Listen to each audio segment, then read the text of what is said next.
جس میں روٹیاں ہیں، شوربہ ہے، اور وہ کہہ رہے ہیں کہ آؤ کھانے کا انتظام ہو گیا ہے۔ ایک صاحب ابھی گھر سے گزر رہے تھے اور انہوں نے کہا تم لوگ مہمان آئے ہو؟ کہا ہاں مہمان ہیں۔ انہوں نے فوراً کھانے کا انتظام کر دیا۔ چنانچہ حضرت ابو موسیٰ اشعری رضی اللہ تعالیٰ عنہ تناول فرماتے ہیں، تناول فرمانے کے بعد اتنا بچ گیا کہ اس کو لے کر اللہ کے رسول کی خدمت میں گئے، ماجرا بیان کیا۔ اللہ کے رسول نے کہا یہ وہ رزق ہے جو پروردگار نے اپنی جانب سے تم کو عنایت فرمایا۔ غیب سے اللہ تعالیٰ خزانے کھول دیتا ہے، وہاں سے دیتا ہے جہاں سے انسان تصور نہیں کر سکتا۔ لیکن ضرورت کیا ہوتی ہے؟ ضرورت اس بات کی ہوتی ہے اللہ پر قوی توکل، شدید بھروسہ کہ اللہ کی طرف سے مل کر رہے گا۔ انسان کے دل میں بے یقینی سی کیفیت نہیں ہونی چاہیے، یقین کی وہ کیفیت کہ اللہ کے رسول صلی اللہ علیہ وسلم ارشاد فرماتے ہیں پرندوں سے سیکھو، فرمایا پرندوں سے صبح اپنے گھونسلے سے نکلتے ہیں، پیٹ چپکا ہوا ہے، کو رات بھر کچھ نہیں کھائے ہوئے ہیں، نکلتے ہیں، پھدکتے ہیں، زمین پہ پھیل جاتے ہیں، شام میں واپس آتے ہیں تو ارشاد فرمایا تغدو بطانن، پیٹ دیکھو ان کا ایسا اچھا بڑا ہو کر رہتا ہے، خوب کھا پی کے وہ اچھی طرح سے سیراب ہو کر واپس آتے ہیں۔ کیوں؟ پروردگار ان کے رزق کا انتظام کرتا ہے۔ وہ پرندوں کو اللہ کی ذات پہ جو بھروسہ ہے وہ بھروسہ ہم کو نہیں ہے۔ جو ایسی مخلوق کو جن کے اندر وہ عقل، وہ دانائی، وہ حکمت نہیں جو انسان کے اندر ہے، وہ اللہ سے جڑی ہوئی، لیکن ہم کمزور۔ ارشاد فرمایا دیکھو اللہ پہ بھروسہ رکھو۔ اور رزق کا معاملہ تو یہ ہے، آگے صحابہ سے اللہ تعالیٰ نے ارشاد فرمایا دیکھو تم اللہ کی راہ میں نکلو، چھوڑ دو مکہ مکرمہ کو، چلے جاؤ مدینہ منورہ، ہجرت کر جاؤ، مت سوچو نوکری کا کیا ہوگا، دکان کا کیا ہوگا، مت سوچو آگے کی زندگی کیسے گزرے گی۔ صحابہ کہتے ہیں ہم نے اس کی عملی تفسیر اپنی زندگی میں دیکھی۔ عملی تفسیر یہ دیکھی کہ ہمارے گھر میں سونے کی اینٹیں چلی آتی تھی سونے کی، حیران ہوتے تھے کیا کریں، اینٹوں کو توڑ توڑ کے ہم تقسیم کرتے تھے۔ یہ اللہ تعالیٰ نے نوازا۔ پھر ارشاد فرمایا کہ لوگ جو ہے یہ سمجھتے ہیں حلال آمدنی پہ اکتفا کریں گے، حلال نوکری کو تلاش کریں گے تو کیسے ہوگا، موجودہ دور میں تو ذرا بالائی آمدنی بھی ضروری ہے، اور اس کی وجہ سے پھر جب یقین کی کیفیت کم ہوتی ہے اور غیر غلط چیزوں میں مبتلا ہوتے ہیں تو پھر وہی بے برکتی کی کیفیت جس کا بھی اوپر اشارہ ہوا، متاع غرور میں وہ چھوڑ دیے جاتے ہیں۔ لیکن جب اللہ پر بھروسہ رکھ کر تم جد و جہد کرو گے تو آزمائے گا، اس میں کوئی شک نہیں، لیکن جب کھرے ثابت ہو جاؤ گے تم آزمائش میں تو اللہ تعالیٰ غیب سے خزانے کھول دے گا۔ وَيَعْلَمُ مُسْتَقَرَّهَا، پروردگار جانتا ہے انسان کہاں مستقر ہے، کہاں رہے گا، وہ جانتا ہے اس کو کس ملک میں رہنا ہے، کس سرزمین کو وہ آباد کرے گا۔ وَمُسْتَوْدَعَهَا، وہ جانتا ہے کہ اس کی موت کہاں آئے گی اور کون سی زمین کا یہ پیوند بنے گا۔ مستودع کہتے ہیں، آج کل تو عام طور پر جو جدید عربی ہے اس میں تو گودام کو کہنے لگے ہیں، لیکن اصل مفہوم مستودع کا ہے کہ بطور ودیعت یعنی بطور امانت کوئی چیز کہاں رکھ دی جائے گی۔ یہ انسان کو اس زندگی کے بعد بطور امانت قبر میں رکھ دیا جاتا ہے، اور وہ امانت ہے جس امانت کو بس اللہ تعالیٰ ہی دوبارہ نکالے گا۔ اس کو تمام مفسرین نے مدفن سے تعبیر کیا، قبر سے، کہاں دفن ہوگا انسان کو علم نہیں۔ انسان کبھی کبھی اپنی قبر اپنے شہر میں خرید کے رکھتا ہے، لیکن اللہ تعالیٰ کا فیصلہ آتا ہے کسی اور شہر میں کسی اجنبی مقام پہ اس کی وفات ہوتی ہے، وہاں اس کی تدفین ہو جاتی، اس کی خریدی ہوئی قبر ویران ہی پڑی رہ جاتی ہے۔ یہ اللہ تعالیٰ کی شان۔ ارشاد فرمایا تم نہیں جانتے تمہاری موت کہاں آئے گی، پروردگار جانتا ہے تمہاری موت کب اور کہاں آنے والی ہے، لہذا فرمایا وَيَعْلَمُ مُسْتَقَرَّهَا، مستقر ٹھکانہ آشیانہ دنیا میں کہاں ہے اس سے بھی وہ واقف۔ وَمُسْتَوْدَعَهَا، انسان کو بطور امانت کہاں رکھا جائے گا، کس علاقے کی قبر میں اس کو رکھا جائے گا، وہ اللہ تعالیٰ جانتا ہے۔ کُلٌّ فِي کتاب مبین، ایک کتاب مبین ہے، ایک ریکارڈ ہے اللہ تعالیٰ کے پاس جس میں ساری چیزیں لکھی ہوئی موجود ہے اور اس میں کوئی ترمیم و تبدیلی نہیں ہونے والی ہے۔ وَهُوَ الَّذِي خَلَقَ السَّمَاوَاتِ وَالْأَرْضَ فِي سِتَّةِ أَيَّامٍ، وہی پروردگار ہے جس نے پیدا کیا آسمانوں کو اور زمین کو 6 مرحلوں میں۔ وَكَانَ عَرْشُهُ عَلَى الْمَاءِ، اور اس سے پہلے اس کا عرش ایک لکوڈ پہ تھا، ایک سیال مادے پہ تھا جس کے لیے پانی کا لفظ اللہ تعالیٰ نے ارشاد فرمایا۔ لازمی بات ہے، یہ بہت پہلے کی بات ہے، بہت پہلے کی بات ہے، اتنی پہلے کی کہ لاکھوں ملینز بلینز ایئر میں اس کو آپ کاؤنٹ نہیں کر سکتے، اتنی یہ پرانی بات ہے۔ اس وقت جو سب سے پہلی چیز پیدا کی گئی وہ ایک لیکوڈ، ایک سیال مادہ تھا، پھر وہ جمع ہوا، اور جمع ہونے کے بعد اللہ تعالیٰ نے اس سے 6 مرحلے میں اس پوری کائنات کو پیدا کیا۔ اور اس پوری کائنات کو پیدا کرنے کے بعد، اس گلوب کو پیدا کرنے کے بعد، حضرت آدم علیہ السلام کو اس گلوب میں، اس دنیا میں بھیجنے کے بعد اللہ تعالیٰ ارشاد فرماتا ہے یہ سب کے پیچھے جو حکمت تھی، جو اللہ تعالیٰ کی حکمت کار فرما تھی، وہ یہ تھی کہ لیبلوکم ایکم احسن عملا، امتحان تمہارا ہو جائے کہ تم میں سے کون عمل کے اعتبار سے اچھا قرار پاتا ہے۔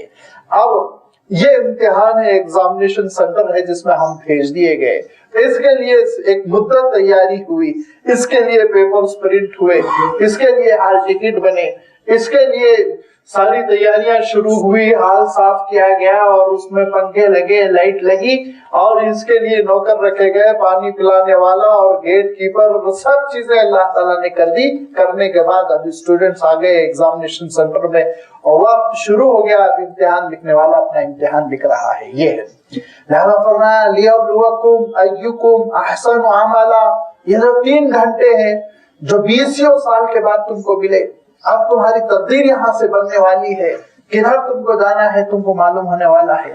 پاس ہو کر تم کامیاب زندگی بسر کرو گے یا ناکام ہو کر ہمیشہ الجھنوں پریشانیوں کی زندگی بسر کرو گے، اب یہ 3 گھنٹوں میں تم کو فیصلہ کر لینا ہے، یہ محدود وقت ہے۔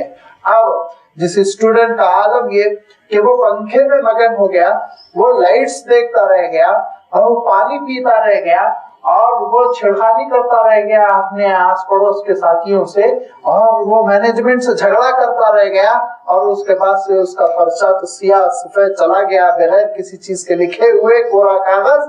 پھر اس کے بعد سے جو نتیجہ آئے گا، اور ماں باپ کی نگاہوں میں جو ذلت ہوگی، سوسائٹی میں جو شرمندگی ہوگی۔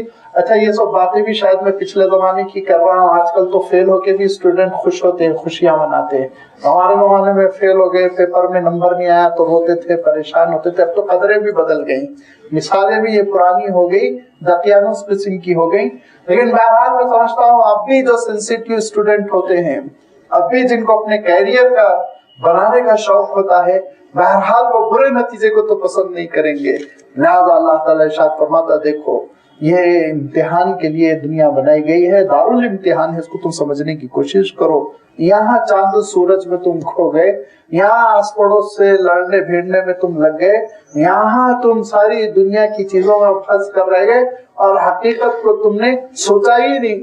لازمی بات ہے اسٹوڈنٹ اپنی کرسی پہ بیٹھے گا، اپنے ٹیبل کو یوز کرے گا، لازمی بات ہے اس کو پیاس لگے گی، پانی منگائے گا، پیے گا، لازمی بات ہے پنکھا چلے گا، اس سے وہ ہوا کھائے گا، لیکن مقصود نہیں ہے یہ چیزیں، یہی مطلوب نہیں ہے، اسی کے لیے وہ حال میں نہیں آیا ہے۔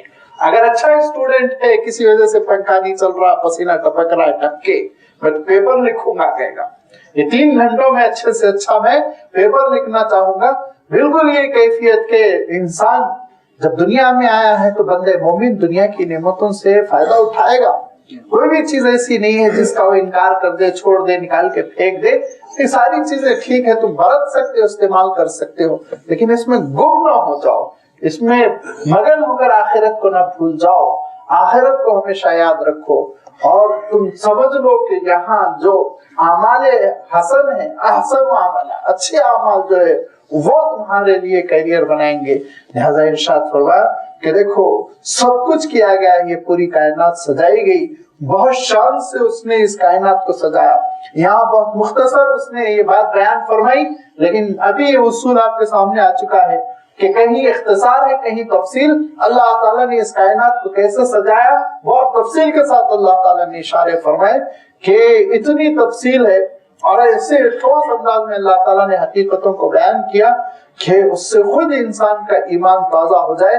کس طرح اللہ تعالیٰ نے اس دنیا کو آباد کیا، کس طرح اس نے چاند و سورج کو پیدا کیا، کس طرح اس نے دنیا کو گردش میں لگایا، کیسی اس کی عظیم الشان کائنات ہے، اس کائنات کی کیا وسعتیں ہیں اور بے کرام اس کی نہایتیں ہیں، یہ سب کچھ اللہ تعالیٰ نے ذکر فرمایا۔ لیکن ارشاد فرمایا دیکھو یہ سب کے باوجود ایک بات یاد رکھو، تم یہ کائنات کے لیے نہیں پیدا کیے گئے ہو، تم اللہ کے لیے پیدا کیے گئے ہو، تمہارے لیے کائنات پیدا کی گئی ہے۔ سورج تمہارا خادم، چاند تمہارا خادم، دریائیں تمہاری خادم، اور اس دنیا کی نعمتیں تمہاری خادم۔ یہ چیزوں کو تم پوجنے لگو، تم ان کے خادم ہو جاؤ، مخدوم بن جائیں وہ تمہاری۔ دریا تمہاری خدمت کے لیے پیدا کی گئی، دریا تمہارا خدا بن گیا۔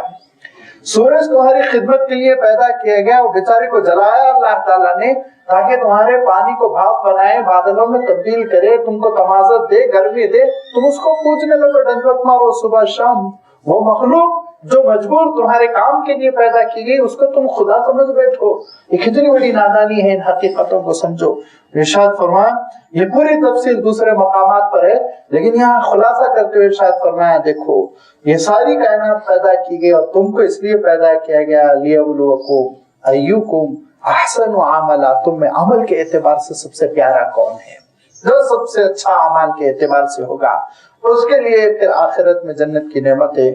اور جو دنیا میں مگن ہو گئے ان کا عالم یہ والا، ان قلت انکم مبعوثون من بعد الموت، ان سے اگر آپ یہ کہیں کہ دیکھو تم مرنے کے بعد دوبارہ زندہ کیے جاؤ گے، لَيَقُولَنَّ الَّذِينَ كَفَرُوا إِنْ هَذَا إِلَّا سِحْرٌ مُبِينٌ، تو بجائے اس کے کہ یہ جواب دے کہ ہم دوبارہ نہیں پیدا کیے جائیں گے، یا یہ کہیں کہ ہم دوبارہ پیدا کیے جائیں گے، جواب تو یہ ہونا چاہیے۔ لیکن پیتورے بدل کے انسان اپنے آپ کو بہت ذہین سمجھتا ہے، وہ یہ کہتے ہیں یہ تو جادوگری کی باتیں ہیں، تو محمد ایسا متاثر کر رہے ہیں، بے شمار لوگ ان کے پیروی جو ہو رہے ہیں وہ ان کی جادوگری ہے، دوسری طرف الجھانے کی کوشش۔ سوال یہ ہے کہ تمہارے لیے تمہاری منزل کیا ہے، بتاؤ، آخرت ہے کہ نہیں ہے تمہارے ذہن میں، تمہارا ضمیر گواہی دیتا ہے کہ نہیں دیتا؟ موضوع کیوں بدل دیتے ہو، ٹاپک کیوں بدل دیتے ہو؟ لیکن عالم یہ ہے کہ لَيَقُولَنَّ الَّذِينَ كَفَرُوا إِنْ هَذَا إِلَّا سِحْرٌ مُبِينٌ، وہ یہ کہتے ہیں کافر کہ یہ تو کھلا ہوا جادو ہے۔ ضرور کہیں گے نبی، آپ دیکھیں گے کہ ضرور کہیں گے یہ وہ لوگ جنہوں نے کفر کیا کہ ان ہذا، یہ نہیں ہے کچھ بھی، الا سحر مبین، سوائے کھلی ہوئی جادوگری کے۔ جادوگری ہے جس کی وجہ سے ہمارے دل جیسے کھینچتے چل جا رہے، لہذا بات ہی نہ سنو۔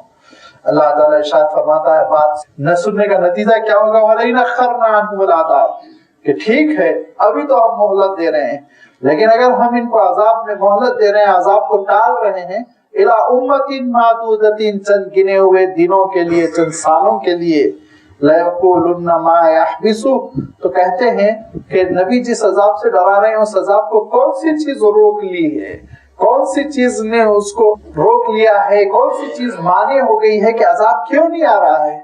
تو اے نبی آپ کہیے الا یوم یاتیہم، دیکھو جس دن عذاب آ جائے گا نا، اللہ کی پکڑ، لیس مصروفا عنہم، کوئی نہیں پھیر سکے گا، بڑے سے بڑا ڈاکٹر وہ کھڑا رہے گا، دیکھتا رہے گا، اور اس کے سامنے تمہاری جان نکلے گی، دم نکلے گا، کوئی تم کو پھیر نہیں سکے گا، اللہ کا فیصلہ آ جائے گا تو نافذ ہو کر رہے گا۔ وَحَاقَ بِهِم مَا كَانُوا بِهِ يَسْتَهْزِئُونَ، اور جس چیز کو دل لگی سمجھ رہے ہیں، موت کو، موت کے بعد کی زندگی کو، آخرت کو، برزخ کو، قبر کو، قبر کے مرحلے کو، حشر کو، نشر کو، قیامت کو، پلسرات کو، جنت کو، جہنم کو، یہ ساری چیزوں کو جو دل لگی سمجھ کے اڑا رہے ہیں، وہ کان کھول کر سن لے کہ یہی دل لگی، یہی مذاق کرنا اور یہی اہمیت نہ دینا تمہارے لیے وبال جان بن جائے گا، مصیبت بن جائے گا، یہی بدعقیدگی، یہی انکار، یہی کفر تمہارے لیے عذاب کا سبب بن جائے گا، جہنم کا سبب بن جائے گا۔